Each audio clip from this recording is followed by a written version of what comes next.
Hey, welcome back.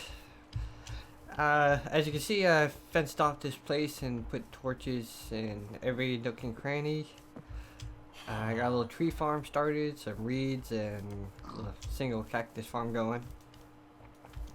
Got everything moved over here. And my 3 diamonds. Brought the wooden doors because why not? And I learned Minecraft. You stay over there, creeper. Minecraft added the different fences now, so you can make spruce and dark wood and oak and acacia, which I need to find those trees. I'll probably do that between this episode and the next one. But the first order of business is this place is getting a mine shaft. Yes, we need a mine here. Because I am in desperate need of supplies. Okay, I lit up under there. But yeah, the first thing is we need to get these villagers sorted out. So I'm gonna start mining here. Get some more resources. And yeah, just blah blah blah. Not a whole lot going on this episode. Seeing if I can see a roof forest or a savanna, but looks like it's spruce everywhere and birch. Hey, stop stealing all the foods. What do you got for trade? Wheat for emeralds. But yeah, I kind of really need some new trees. We're gonna get these. We're gonna build up this village here. I want some more villagers here. These guys need some kids running around. They need some golems protecting them. But here's the mine shaft I found. I figure we'll go take a little peek around. See if we can find anything down here. Maybe. Yeah, not that way. So how you guys doing? You guys doing good? I am doing alright. Today is Veterans Day. My favorite holiday because I'm a veteran. It's my holiday. I claimed it. It's mine. All mine. Just like this iron. No, I like it because, everybody's thankful for veterans, and some people actually go up and talk to them. It's really great, and because some veterans don't come back from war the same person anymore. They become a whole different person. War is something that is insane. I was part of the invaders of Iraq. Even though I disagreed with it completely, I knew there was no weapons of mass destruction when then former President Bush said there was, and we still went. I was over there in July of 2002. I was in Kuwait for a 6-month deployment. And then December, right before Christmas, we got the great news that, we get to stay in the desert just in case something happens. Very disappointed. So I spent the Christmas of 2002 in the sands of Kuwait. Yeah. Not fun at all. And we were living in tents. They had AC in them and heat. But it gets, the temperature, it was like 70s or 80s, and that was freezing cold. It's ridiculous. It was so cold. But that's all because, the days, it'd be like 100, 120. And when it drops down that much, it's cold. Because you get used to the heat. You get used to all the hot weather. You're like, oh, it's 120 out, whatever. That's no big deal. Yeah, here. So the hot weather is blah. Yeah, you're used to it. But then it gets cold at night, the sun sets, and the sand doesn't keep any heat whatsoever.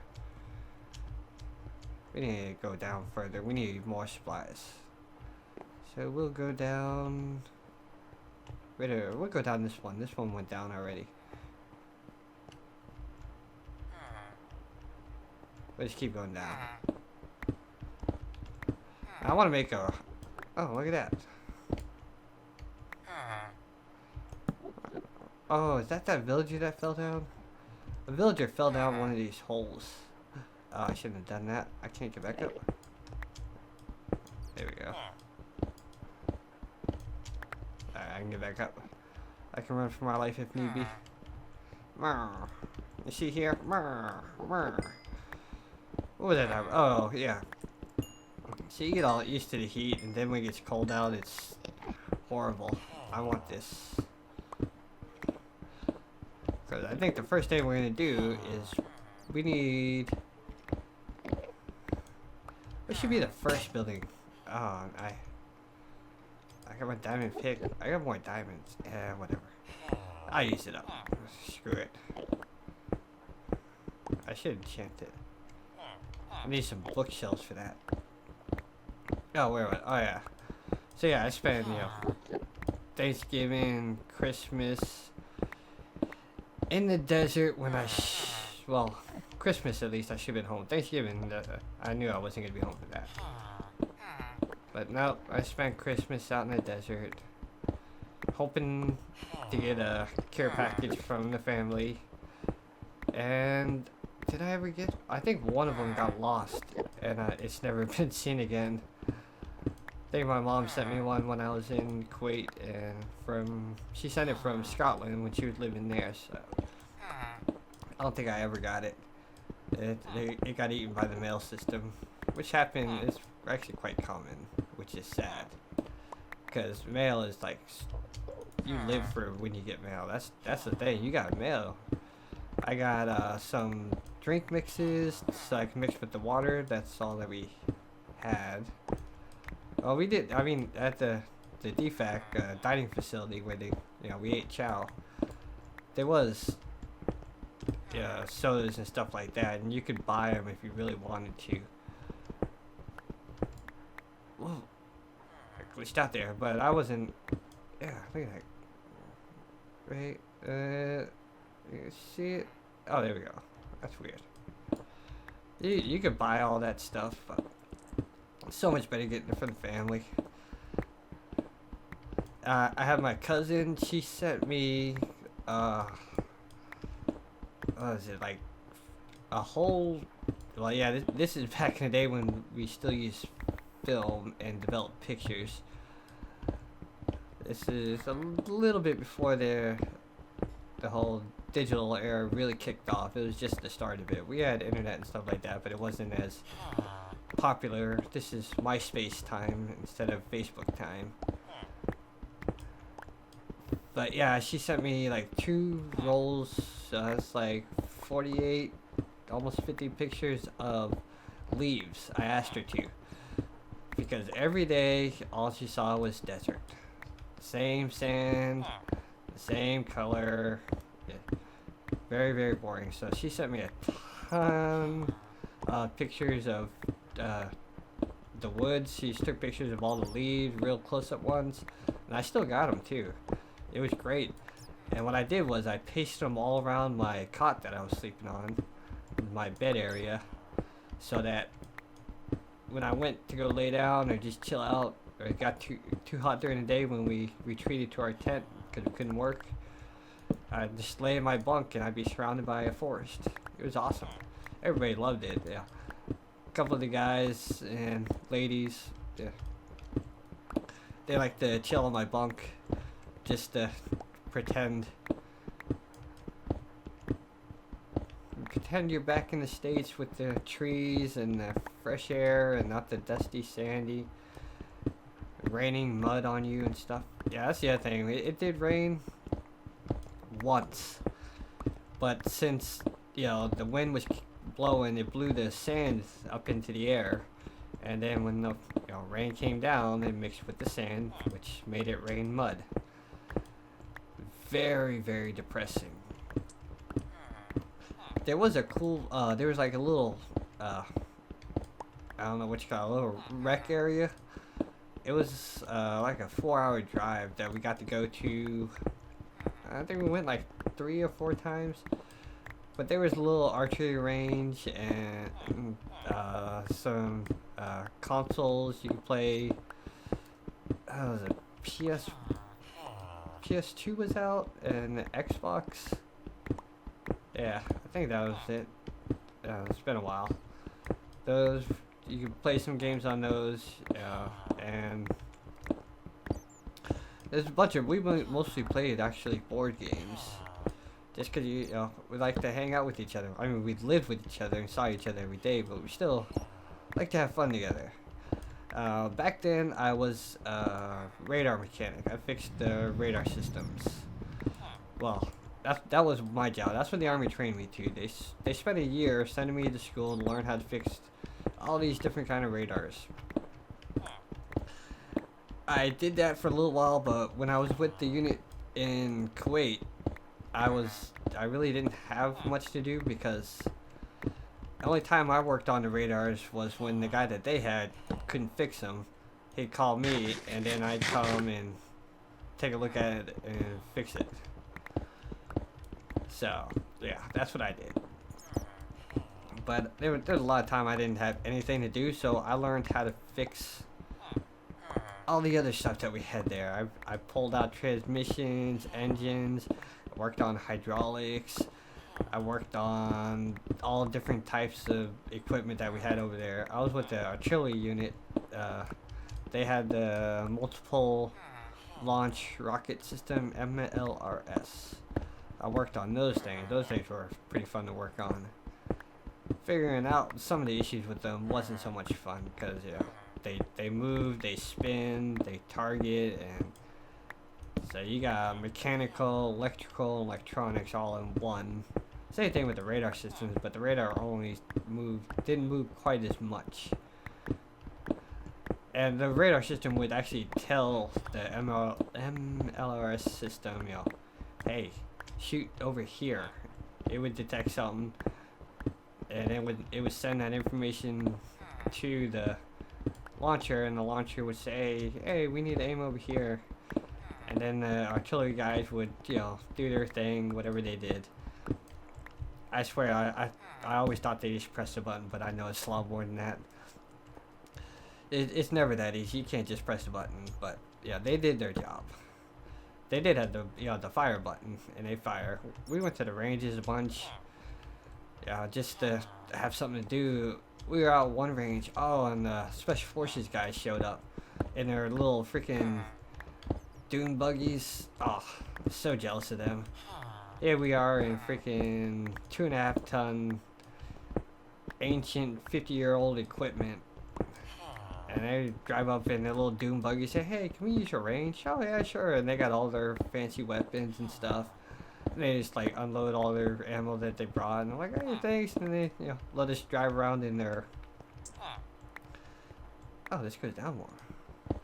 Let us drive around in the dune buggies for a little bit, which was awesome. That was fun. I had a blast doing that. Yeah, and then we sat we moved to the border, and we sat there for months. It was like January we moved up to the border, and this is where life got bad. It was horrible living conditions. We had tents still, but there was no AC. So when it was hot out, it was just as hot as probably hotter in the tent because. Oh God, no! I didn't take any damage. Sweet. You stay the hell away from me. Ugh. Freaking creeper. So yeah, when it was cold, it was cold. When it was hot, it was hot. The tent was just something. Yeah, I mean, there was really no difference between sleeping outside and sleeping in the tent. It didn't rain enough to warrant actually having a tent, so whatever. But yeah, we lost our internet, phone access. We had no news out there. and we didn't have anything to do. We couldn't train, we couldn't do anything. We did get to burn poop. Yeah. Because we didn't have any, luxuries of, waste treatment, so. And I was lucky enough to get stuck on this detail too, which was, ugh. Yeah, you see it in the movies where the guy takes the little drum out from the bottom of the toilet and drags it away and then lights it on fire. Yep, that's exactly how it works still. You burn poop and you sit there with a stick and you stir it up. Well, you drag the drum out, you got gloves on. You don't get a mask. Did we have a mask? I don't think we had a mask, but we had bandages using to make splints and all that stuff. So we'd use those. We steal them from the medics. So, you wrap those around your mouth to not breathe in the probably toxic fumes that we were creating. You just pour some diesel into the drum with the poop and, everything else in there. And then light it up and stir until there was nothing left to stir. So wait for it all to burn up. Ugh. Luckily, I only had to do that once. I did get in, they tried to get me in trouble for some binoculars at one point. I was on guard, and I was in charge of the guard point because I was the highest ranking and I was the low guy, but I was the highest ranking of the low guys. So I got put in charge of the guard point. It's fine by me. I've pulled plenty of guard. It's easy. You stand there and look around, and anything happens, you call on the radio, say, hey. And we had some binoculars. Now, this was our last day, and another unit was going to take over the guard right after my shift ended, so. When I left, I grabbed the binos, and they had them in the truck. They said, here, put them in there, and I put them in there. Well, apparently, later on,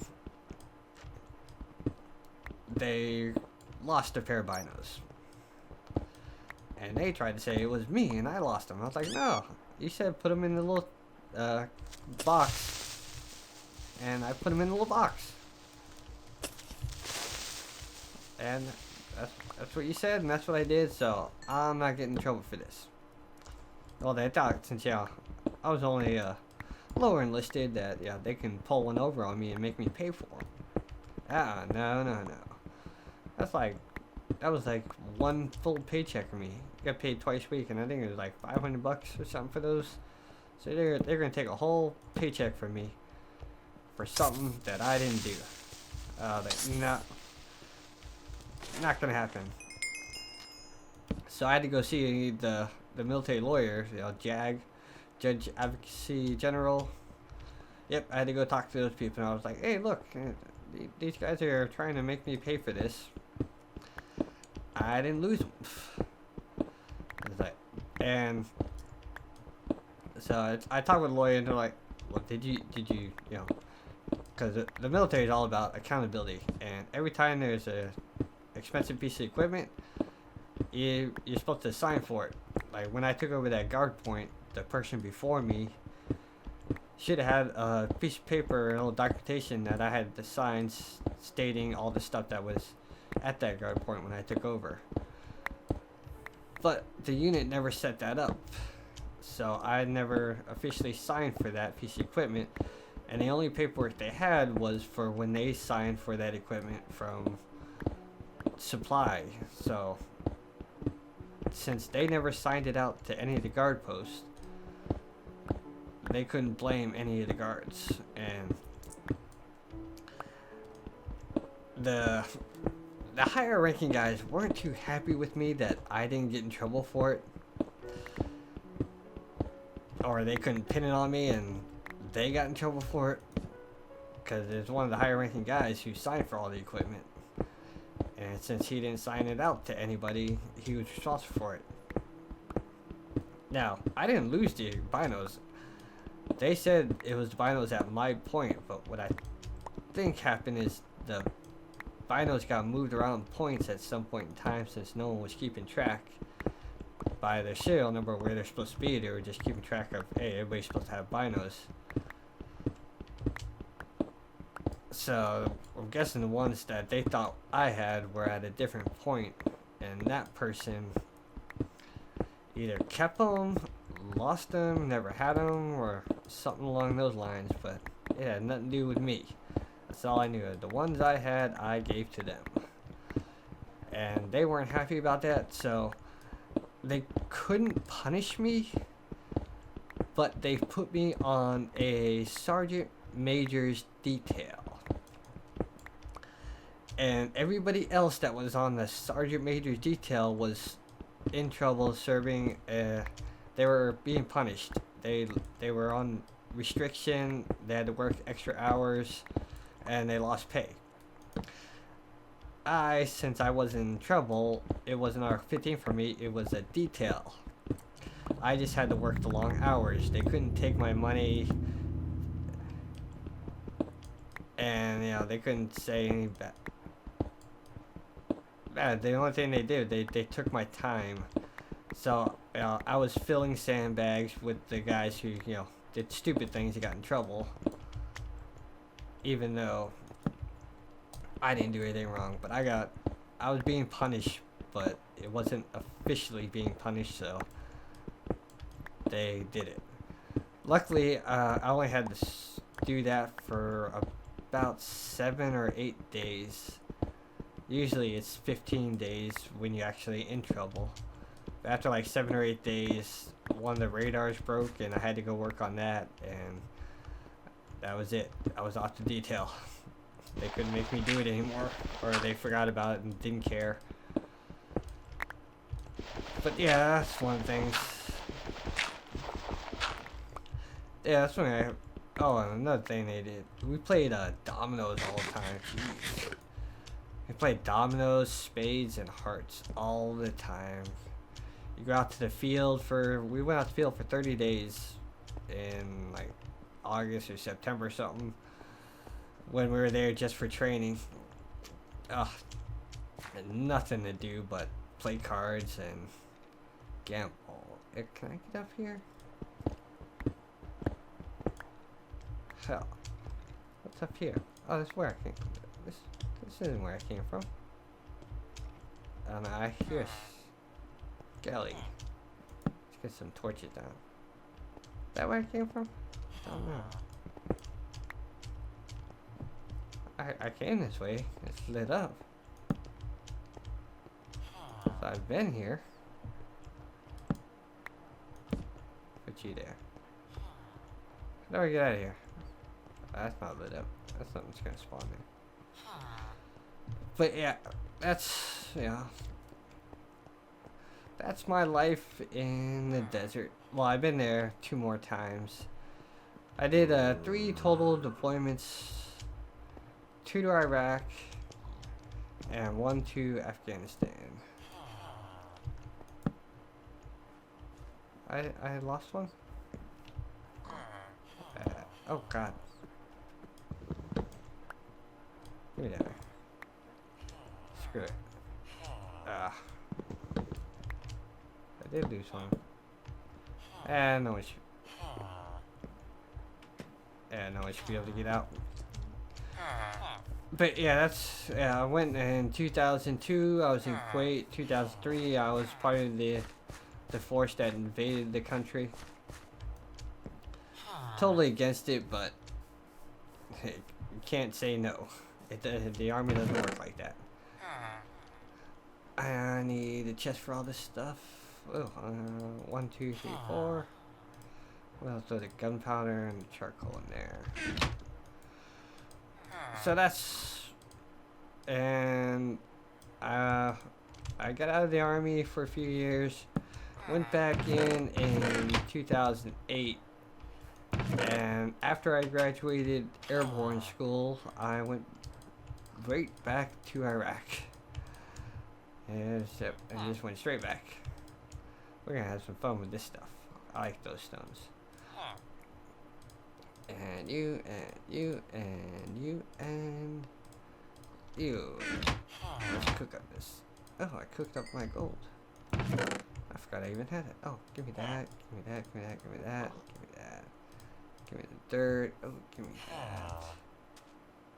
Alright. Let's throw that in there. Didn't I have some...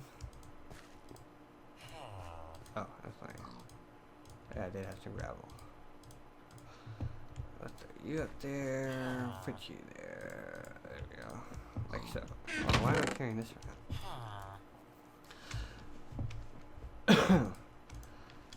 Alright, we got some wood here. We got a mess. I gotta clean this all up. But, yeah, so, yeah, I went back in the Army in 2008. Graduated school. I went to a new school for communications. Figured a new job would be good. And after I graduated that, I was sent to Fort Bragg, which is home of the airborne. I got there, volunteered to go to airborne school. Went and did that, jumped out of a plane 5 times because I'm an idiot. Yeah. The first jump was... Oh yeah, here's where the villager... Yeah, he's still down there. Here's where the villager fell down. I tried to save him, but he just would not climb out when I told him to. So I fenced him in there. Or fenced that off. Went to airborne school, graduated that, thankfully. Oh. You have to graduate, it's only 3 weeks, but first week you learn how you're supposed to fall and hit the ground. The second week you jump out of a tower. It's to help alleviate your fears, which it does not at all because the ground is right there. You're only like 30 feet up and you jump out onto this little pulley slide thing. It gives you a nice little jerk. Ugh. And you slide down to the end and they take you off and the next person jumps. It's just to get you to jump out of the door properly. You want to make sure you turn so you don't hit the side of the plane when you jump out, or roll down the side like some people. I think I've rolled down the side probably. I've gotten hit in the head enough times hitting the side of the plane. Yeah. So I did that, and the third week is you just jump out of the plane 5 times. That's it. You just get in the plane, you jump out. Thankfully, if I was the first guy in the door and I had to stare out, I don't think I could do it. It's just that terrifying to me. And the first time I went out, and the guys there who teach, the instructors there that teach you how to do all this stuff, they know how everybody is. So when I was my turn, I'm just following the guy in front of me. That's all you do. You got your static line hooked up to the cable, so when you jump out, it pulls your chute for you. The only thing you gotta do is fall. That's it. You should walk out of the plane and fall. And so I was following the guys in front of me. They're all going out, and then I turn and I look out because I'm an idiot, and I froze. But yeah, like I said, the instructors, they knew what to do, and the second I stopped, the instructor just put his foot on my back and kicked, and out I went. They were prepared. I'm sure there were plenty of other people that stopped too, but I was too scared to pay attention to them. I just was like, what the hell am I doing? But the rush I got from that jump, I mean, for me, everybody I've talked to, it only happened on that first jump. It was you get that rush, you're like, oh my god, because this is something you've never done before, and you're scared out of your mind, you don't know what's going to happen, and then the chute opens. And it's so quiet. We're jumping from, at the school, you jump from, I think, 1,500 feet. They give you, it's safety, so you jump at 15. When I was jumping at Fort Bragg, we jumped at like 800 feet, which is about 6 seconds from you jumping out of the plane to you hitting the ground if your chute doesn't open. It takes 4 seconds for your chute to open. So that gives you 2 seconds to realize, oh, my chute's not open, pull the reserve, which is not a lot of time.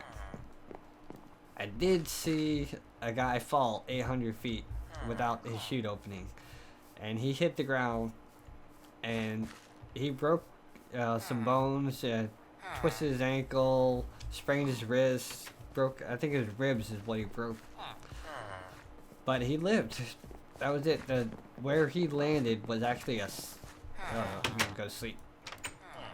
There's actually a video on YouTube that shows it. I don't remember the name of it, but if you look up 80-second paratrooper hits the ground or falls, the chute doesn't open or something like that, I'm sure you'll find there's plenty of them. It's happened quite often. Sad to say, but yeah, the chutes, yeah, they get inspected and re-inspected and triple checked. But there's always something that can go wrong. And I was at Fort Bragg minus my 2 deployments for like 3 years.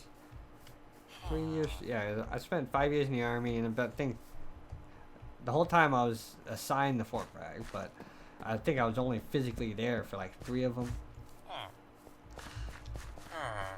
3, yeah, about 3 years total. And out of the 3 years, I got 35 jumps, I think. And you only need 4 a year to be qualified. So I only needed, 12 jumps total to stay airborne qualified. I had 35. They threw me out of the plane a lot. And then none of them were, well, my last jump was fun.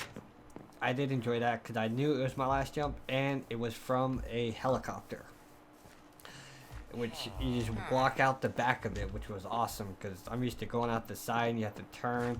This, no, you just walk diagonally straight out and fall. It was great, and we fell from so high up too. Oh, it was like 1,800 feet or something, so you just falling forever. It was great. I did enjoy that one. That one, the last and the first one I enjoyed. The rest of them, not so much. But here, I'm not doing anything here. I gotta go find these trees, so I'm gonna go. I wish I had a map. I can make a map. I just need to make a compass. Make a compass? Let me see if I can remember how to make a compass. I think it's this and this. I need some reeds to make some paper. Oh, let me shift real quick just for no reason. Oh, why don't you break? I didn't know you break. But yeah, Afghanistan, that place is horrible. Just where I was at was horrible. You don't get to see, how the people live and all that stuff. I have an empty map. I have a map of my village. I don't want a map of my village. You can make them bigger like this, right? Yes. Alright, we need to make this one more bigger. There we go. I have a map now. Yay. I'm gonna need more of those compasses. More of these maps, actually. But yeah, so I'm gonna go find a roof forest in the savannah, grab those trees, bring them back here, and the first building is gonna go up here. So what should I build in this corner here? I think I should build them a real house, a house for family, because I want kids to be here. So we're gonna have to have. It's gonna be pretty.